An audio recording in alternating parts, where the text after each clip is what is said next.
তুমি যদি ভাবো তোমার জীবন মাটির ধুলিতে চাপা পড়ে যাবে, তাহলে তুমি ভুল করছো।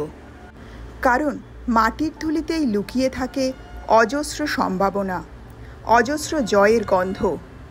আজ আমরা জানব এমন এক মেয়ের কথা, যার জীবনের শুরু ছিল গলির পিচ্ছিল পথে, যিনি আজ ভারতের গর্ব, পদ্মশ্রী সম্মানে ভূষিত মীরা দাস।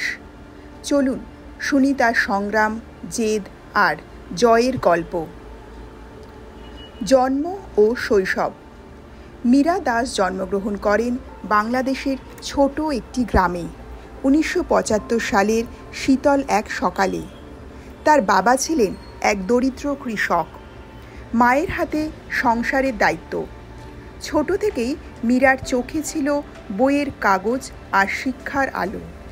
কিন্তু গ্রামের স্কুল ছিল নিকৃষ্ট, অনেক দূরে, আর শিক্ষকের সংখ্যাও ছিল কম।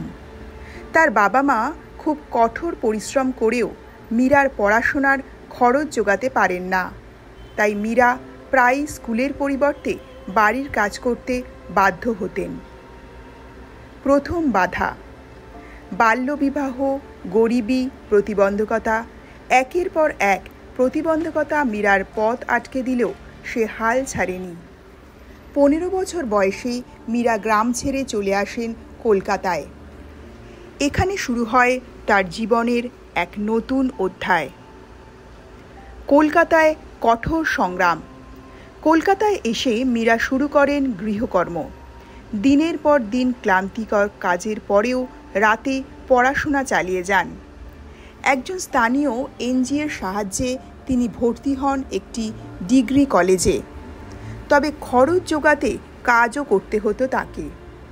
তার রাত কাটত বইয়ের আলোয়, দিনের পর দিন কাটত রাস্তায় কাজের মাঝে। সাহস ও আশা।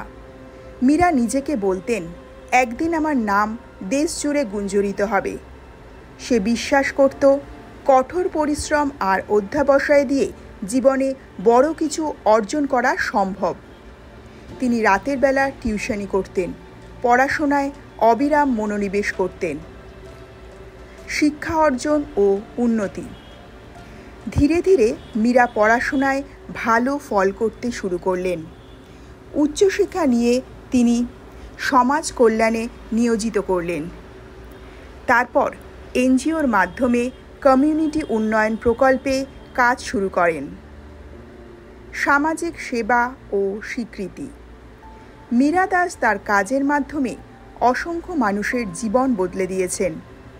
গ্রামীণ নারীদের শিক্ষার সুযোগ করে দেওয়া, স্বাস্থ্য সচেতনতা বৃদ্ধি, মহিলা ক্ষমতায়ন, এসব ক্ষেত্রেই তিনি অক্লান্ত পরিশ্রম করেছেন। তার কাজের জন্য বিভিন্ন রাজ্য ও কেন্দ্রীয় পুরস্কার লাভ করেন। পদ্মশ্রী সম্মান। 2019 সালে ভারতের রাষ্ট্রপতি তাকে পদ্মশ্রী সম্মান দিয়ে সমাজ সেবায় তার অবদানের স্বীকৃতি দেন। এই সম্মান শুধু তার নয়, তার সংগ্রাম, তার স্বপ্ন এবং অবিচল বিশ্বাসের এক সিংহাসন। শেখার কথা। বন্ধুরা, মীরার গল্প থেকে আমরা শিখলাম, বিপর্যয় যখন ভেঙে দেয় তখন স্বপ্ন মজবুত করে। দারিদ্রতা কোনো বাধা নয়, মনোবলই বড় শক্তি। শিক্ষা এবং সেবা দিয়ে জীবনের মান নির্ধারণ হয়। তাহলে বন্ধুরা, মীরা দাসের গল্প যদি আপনাকে অনুপ্রেরণা দেয়, তাহলে দয়া করে এই ভিডিওটি লাইক করুন। কমেন্টে আমাদের লিখুন, আমি আমার জীবনেও জয় করব। আর এই চ্যানেল সফলের গল্পকে এখনই সাবস্ক্রাইব করে ফেলুন। আর বন্ধুদের সঙ্গে শেয়ার করতে কিন্তু একদম ভুলবেন না, কারণ জীবন বদলে দেওয়ার মতো একটি গল্প আজ আপনার কাছে এসেছে।